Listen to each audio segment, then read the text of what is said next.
Allahu Allahu Allahu Allah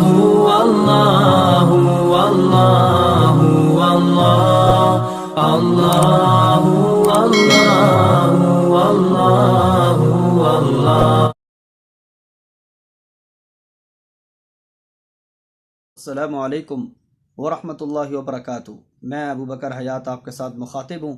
ہم تجوید کا مختصر ترین کورس کر رہے ہیں اور میں کوشش کر رہا ہوں کہ صرف وہ قواعد جو ہر صفحے کے اندر بار بار ریپیٹ ہو رہے ہیں صرف وہی قواعد پڑھاؤں، تاکہ مختصر ترین کورس کے اندر جن حضرات نے تجوید نہیں پڑھی وہ اس مختصر ترین کورس سے بھرپور فائدہ اٹھا سکیں۔ اور انشاءاللہ ہم اس کورس کو بہت مختصر کر رہے ہیں۔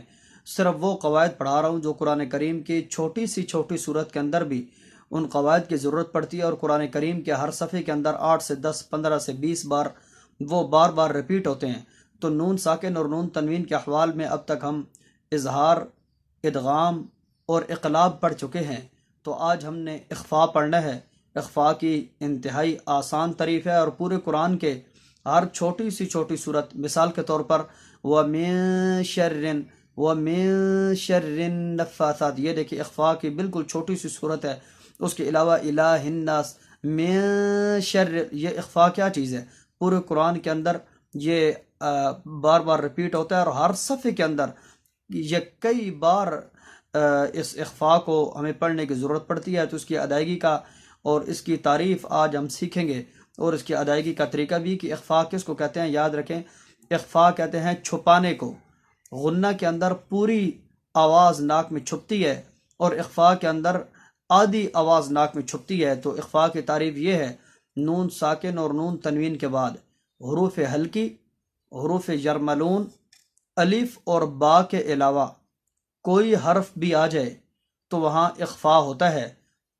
مثال کے طور پر بغی کے اندر اقلاب ہو رہا ہے، لیکن اخفاء اسی کے بالکل قریب ہے۔ ان کنتم من شر الوسواس ومن شر النفاثات، ادھر اخفاء ہوتا ہے، اور اخفاء کی مقدار بھی ایک الف ہے، یعنی ایک کھلی انگلی کو بند کرنا یا ایک بند انگلی کو کھولنا، یہ اخفاء کی تعریف ہے۔ اور اس کی پریکٹس کے اندر چند آیات میں تلاوت کر کے، اور ان چھوٹی صورتوں کے اندر ہی کوشش کرتا ہوں انہی آیات کی مختصر تلاوت کر کے پوری آواز ناک میں چھپے تو غنہ ان، تو یہ غنہ ہے۔ یہ اخفاء ہے۔ غنہ اور اخفاء کی تعریف پورے قرآن کے اندر بار بار ریپیٹ ہوئی ہے۔ تو اخفاء کی تعریف امید ہے آپ کو سمجھ آ گئی ہوگی۔ حروف ہلکی، وہ حروف جو حلق سے ادا ہوتے ہیں، حمزہ، ہا، عین، ہا، غین، خا۔ حروف یرملون، الف اور با کے علاوہ نون ساکن نون تنوین کے بعد کوئی بھی حرف آ جائے تو وہاں پر اخفاء ہوتا ہے۔ حروف اخفاء 15 ہیں۔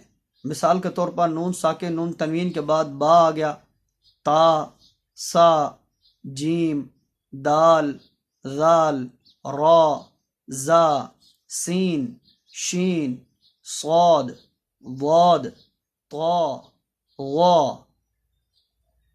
یا، فا، قاف، اس کے بعد حمزہ نہیں، حمزہ دیکھیں حروف ہلکی میں آ گیا، حمزہ نہیں ہے، یا۔ یہ ٹوٹل 15 حروف ہیں۔ نون ساکن نون تنوین کے بعد اگر ان میں سے کوئی حرف آ جائے، یہ دیکھیں ان کنتم، یہ پہلے ان، یہ اس کے بعد کن، یہ دیکھیں جو پہلا نون ہے اس کے بعد باریک کاف آ رہا ہے، کنتم، دوسرا نون ساکن کے بعد تا آ رہی ہے، یہ کاف اور تا دونوں حروف ہلکی، حروف یرملون، الف اور با کے علاوہ ہیں، تو یہاں پہ اخفاء ہوگا۔ پوری آواز ناک میں چھپانا، ان کنتم، یہ غلط ہے، آدھی آواز ناک میں چھپے گی۔ ان کنتم من شر ومن شر، اس کو اخفاء کہتے ہیں۔ وآمنہم پہ غنہ ہے، پوری آواز ناک میں چھپے گی۔ آمنہم، پوری آواز ناک میں چھپ رہی ہے۔ من خوف اظہار، ٹھیک ہے، پوری آواز ناک میں چھپ جائے تو ادھر غنہ ہے. وَآمَنَهُمْ، دیکھیں پوری آواز ناک میں چھپ رہی ہے، اور آدھی آواز ناک میں چھپے وَمِن، آدھی آواز ناک میں جا رہی ہے. وَمِن شَرِّ، اس کو اخفا کہتے ہیں. اخفا اور غنہ میں یہ فرق ہے. اور اتنی آواز ناک میں اتنی دیر اخفا اور غنہ میں آواز رکتی ہے جتنی دیر کے اندر ہم ایک کھلی انگلی کو بند کرتے ہیں یا ایک بند انگلی کو کھولتے ہیں. وَمِن شَرِّ ان،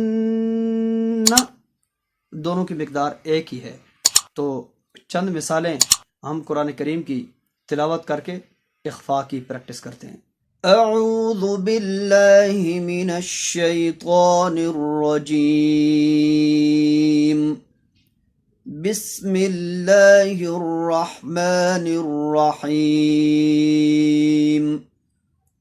قل اعوذ برب الفلق من شر ما خلق ومن شر غاسق اذا وقب ومن شر النفاثات في العقد ومن شر حاسد اذا حسد.